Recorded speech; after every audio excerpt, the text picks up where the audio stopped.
Thurrock Council reported an astonishing 1,623 abandoned vehicles in the year 2016 to 2017.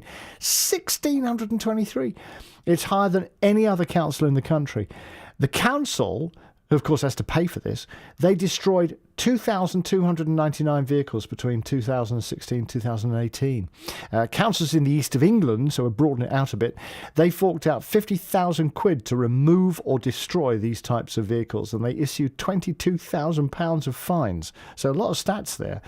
The numbers have increased 11-fold in just 4 years. That's people dumping their cars. So why are people doing it? Why are people dumping their cars now rather than taking them down to the breakers yard? Well, Peter Smith is a councillor for Thurrock Independence in Averley and Uplands. And Peter joins me now. Peter, good afternoon. Good afternoon, Dave, and thank you for having me on your show. Well, it's a very great pleasure to have you on my show. Peter, what's your reaction to these stats? Because it seemed like a huge figure. Well, Dave, they're eye-watering numbers, aren't they? And I must confess, I was surprised. I wasn't aware we were the abandoned car capital of the UK, and I'm sure we wouldn't want that on a welcome to Thurrock sign underneath. But you surprised me. I think a lot of this is possibly because of our geographical location, being close to the M25, obviously the A13 route from London. It's possibly an easy spot for people to offload their vehicles. And of course, that's why you get so much fly tipping there as well. You're in prime position, aren't you? You don't stand a chance, really. Yeah, you're right, Dave. And we spoke last year about an industrial-sized fly tip that was dropped. And it's not just a one-off event. These are commercial enterprises that blight our borough. And of course, the knock-on effect is that it comes out the borough's purse, which obviously is taxpayers' money. Yeah. What impression also did they leave on the borough, these abandoned cars? Well, it's never nice to look at. We're looking to improve the visual impact right across the borough in all aspects. And so dumped and abandoned vehicles. And it's not just cars, by the way. We've had 40-foot Arctic trailers full of industrial waste just literally dropped on the side of the road. So we are working hard, and I know the council are doing their very, very best to keep up with this. But why the sudden increase is a bit of a mystery, I think, to me. Bit of a mystery. And what is the process that you have to go through? Because am I right in saying, because I know it used to be quite a lengthy process that you have to go through before you can actually haul the thing away? Okay, so I don't know the full process, to be fair, Dave, but my understanding is first they have to identify the vehicle and the vehicle owner.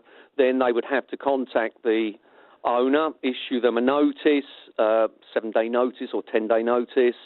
And at that point, no response. I guess the council would pull in contractors to remove the vehicle. So what on earth can we do about it? Because you can't cut Thurrock off from the rest of the world, can you? But what can you do? Well, this is a question for a lot of councils, obviously, that are suffering this issue as well. I think that I'm not sure if there's a bit of an education gap here.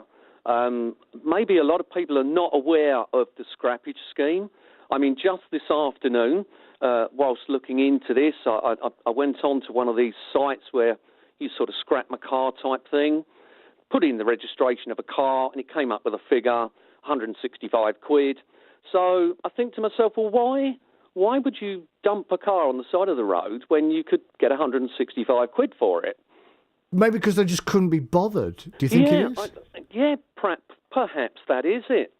And I mean, we don't know where all of these vehicles have come from. I mean, it's not for sure that they're all Thurrock-based. No, I'm sure they're not. I'm sure they're not. They're from all over the place. We don't know what they've been used for, if they've been engaged in criminal activity and things. So I think there's a lot of work here to do with all of the different agencies across Essex to take a cold, hard look at this issue, along with, a bit of a bee in my bonnet about commercial fly tipping. Oh, yes. Both of these things, they need to be addressed. We're trying to make Thurrock a better place, and unfortunately, these sorts of things are not helping at all. I'll tell you what, Peter, you were talking about that scrappage scheme and you went on the line and you put that. You see, I had no idea that existed. So maybe it's the council's responsibility to make people more aware of that. I think it wouldn't hurt for the general public to be reminded.